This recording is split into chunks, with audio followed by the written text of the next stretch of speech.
first female meteorologist, Ada Monzón. She's been a central voice for weather across the island for more than 30 years, and her empathetic and precise communication during Maria reached more than 30 million viewers and undoubtedly saved countless lives. Ada, you were a trusted voice during that storm and most certainly in the years since, and you've been a wonderful resource for us here on Fox Weather, telling us about that journey back. As you reflect now, 8 years later, what was the coverage like as you watched this monster storm approaching? Did you have any idea that it could be as deadly, as devastating as it was? Listen, Hurricane Maria was not just a weather event, it was a human catastrophe. And it changed Puerto Rico forever. For me, as a meteorologist and also as a Puerto Rican, it was the most devastating event of my professional and personal life. Maria began rocketing in strength. It had 185 miles an hour as it was approaching Puerto Rico and the Lesser Antilles.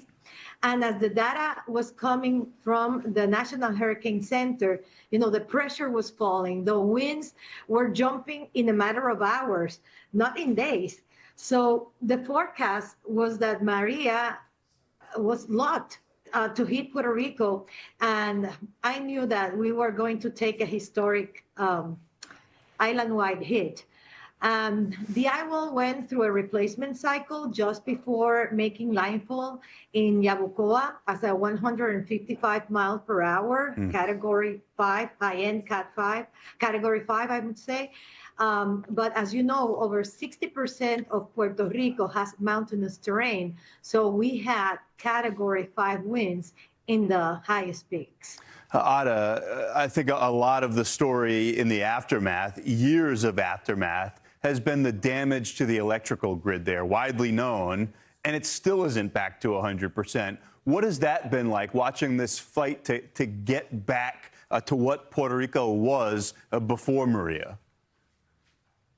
We just had the Hurricane Erin. It went about 130 miles from our coast, and we had 166,000 people without electricity just because of the indirect winds. So the grid was fragile before Maria, and the storm exposed every weak link. Since then, I think we have progress, but there's a lot of frustration in the island because billions of dollars have been obligated for the restoration. However, the pace of the recovery has been very slow, and we still have outages every day, and we still are managing, and we don't know when we're going to have a resilient electrical grid in Puerto Rico. Yeah, Latin superstar Bad Bunny, he just marked the 8th anniversary of the storm during the final show of his residency there in Puerto Rico. That brought in hundreds of millions of dollars to the local economy. It was a huge deal for Puerto Rico. And in that final concert, there was some symbolism that was an intentional nod to the recovery. How big of a deal was that there culturally? Ian, I was there, and it was amazing, because I think that moments like this need the culture, the memory, and the science. When an artist such as Bad Bunny, with such a global reach, pauses his celebratory finale to honor September 20th, it validates the grief, the resilience, and all the work that needs to be done. And it reminds the world that we are more than a hurricane. We are people rebuilding with pride, and we are resilient. And I think that's the most important message that not only Bad Bunny, that I want to bring to the world. You know, we are working toward our resilience, and, you know, we are facing many challenges, but we are doing the best we can to improve and to make Puerto Rico safer and stronger. Yeah, that must have been a really, really powerful moment. 8 years we're talking about, and I know every season since, the angst, the anxiety there, knowing that you're in a vulnerable spot, but you're living in the tropics, and half the year you could have some storms that threaten. So far this year, it's been pretty quiet. Wanted to ask you about the state of the basin so far. Feels like Gabrielle has woken up the Atlantic again, and now a couple areas to watch. What are your thoughts moving through the short term? Well, let me tell you, it was quiet, like you said, but the first hurricane of the season was Hurricane Erin. And Yes. as I said, it went 130 miles as a Category 5 and 160 miles per hour. So we had 50 to 58 miles an hour wind gust in Puerto Rico. And we had damages because of the winds, minor damages. However, now we're facing two more systems to the east of Puerto Rico. We have Hurricane Gabrielle, which is far, thank goodness.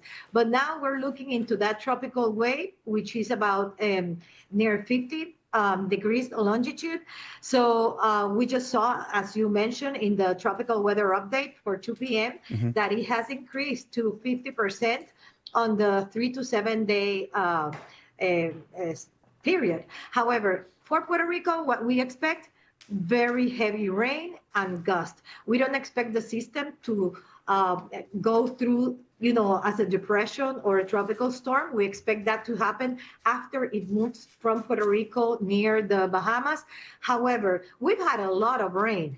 We have saturated terrains. Today, we have an upper trough in our area. So we're dealing with many situations and also with extreme heat. Today, we had an extreme heat warning for the third day in a row. So we are now on a heat wave.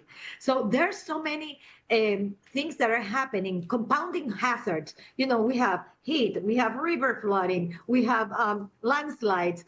Now we're facing this new tropical wave coming our way on Wednesday. So these are the kinds of things that we have to improve in how we're communicating the risk. And that is very important. We even developed a code for our station, how to communicate risk with an observation period, with a prevention period, and with a warning period. So right now, we started with the observation period because of the flood event that we may have in the next couple of days.